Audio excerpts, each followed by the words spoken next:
Students and welcome back to my channel math solutions with Rose ma'am. और आज की class में हम डिस्कस करने वाले हैं मार्किंग स्कीम।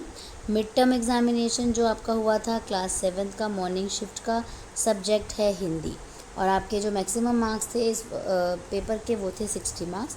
तो चलिए बेटा हम इसके आंसर्स देख लेते हैं 7th क्लास के हिंदी के पेपर के। और उससे पहले आप सभी से रिक्वेस्ट है, प्लीज़ चैनल को सब्सक्राइब ज़रूर कर दीजिए और बेल आइकन को प्रेस करना मत भूलिएगा।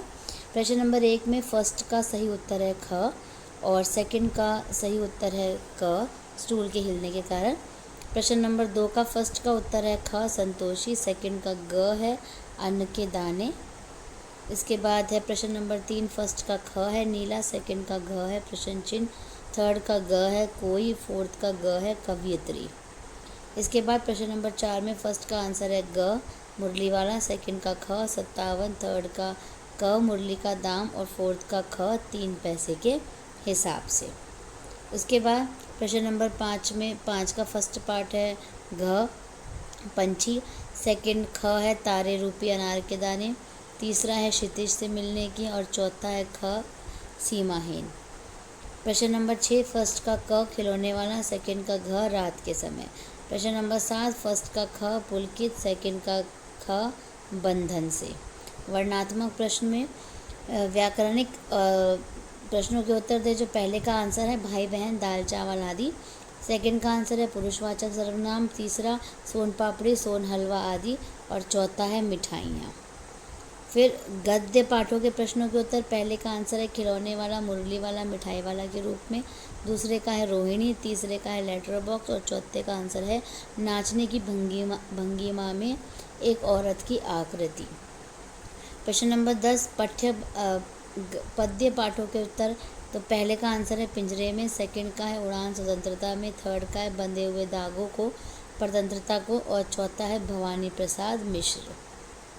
फिर आ जाओ प्रश्न नंबर 11 में जो 4 प्रश्न करने थे उनका पहले वाले का उत्तर है बेटे मिठाई वाले का मधुर आवाज़ में गा गा कर अपनी चीज़ों की विशेषताएं बताना, बच्चों की मनपसंद चीज़ें लाना, लाभ कमाने के चक्कर में ना रहना, बच्चों से अपनत्व कोमल और प्रेमपूर्ण व्यवहार दर्शाना आदि ऐसी विशेषताएं थी कि बच्चे तो बच्चे बड़े भी उसकी ओर खींचे चले जाते थे।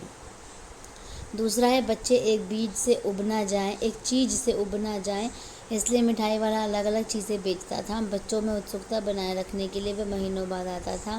साथ ही चीज़ें ना मिलने से बच्चे रोएं, ऐसा मिठाई वाला नहीं चाहता था। फिर तीसरे का उत्तर है एक बार ज़ोरों की आंधी आने के कारण खंभा पेड़ के ऊपर गिर जाता है।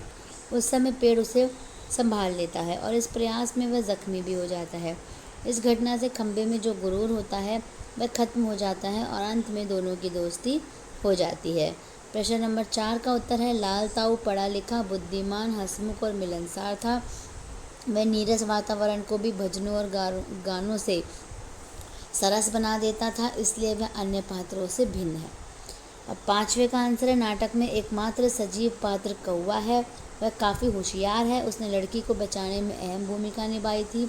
उसे सामयिक घटनाओं का पूरा ज्ञान है और समाज के अच्छे बुरे लोगों की भी पहचान है। दुष्ट आदमी ने से बच्चे को बचाने के लिए वही सबसे पहले भूत भूत चिल्लाता है।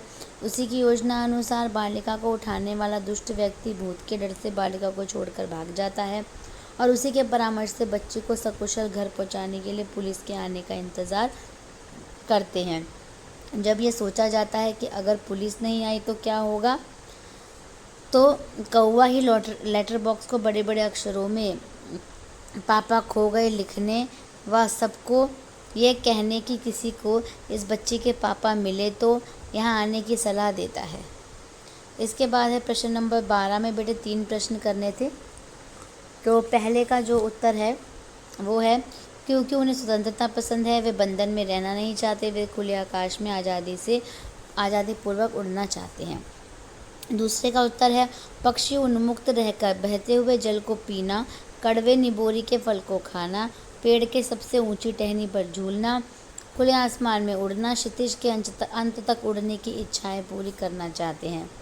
तीसरे का उत्तर है पहली कठपुतली अपने पाँव पर खड़ी होना चाहती थी, अर्थात पराधीनता उसे पसंद नहीं थी। वह आत्मनिर्भर बनना चाहती थी, परंतु जब उसे अन्य कठपुतलियों की जिम्मेदारी का याद आया तो वह डर गई और चिंतित हो गई कि कहीं उसका उठाया कदम दूसरों को मुसीबत में ना डाल दे, इसलिए उसे शीघ्र स्वतंत्र होने की चिंता होने लगी। 4 का उत्तर है, कठपुतली को गुस्सा इसलिए आया क्योंकि वह हमेशा दूसरों के इशारों पर नाचती थी। उसे चारों ओर धागों के बंधन से बांध रखा था और वह दूसरों की आज्ञाओं का पालन करते करते थक गई थी। अब वह अपने पाँव पर खड़ी होना चाहती थी, वह आत्मनिर्भर बनना चाहती थी। जो अनुच्छेद लिखने थे बेटे, अगर उसमें आपने विषय वस्तु सही लिखी होगी तो 3 अंक, भाषा सही लिखी होगी 1 अंक, प्रस्तुति सही लिखी होगी 1 अंक मिलेगा।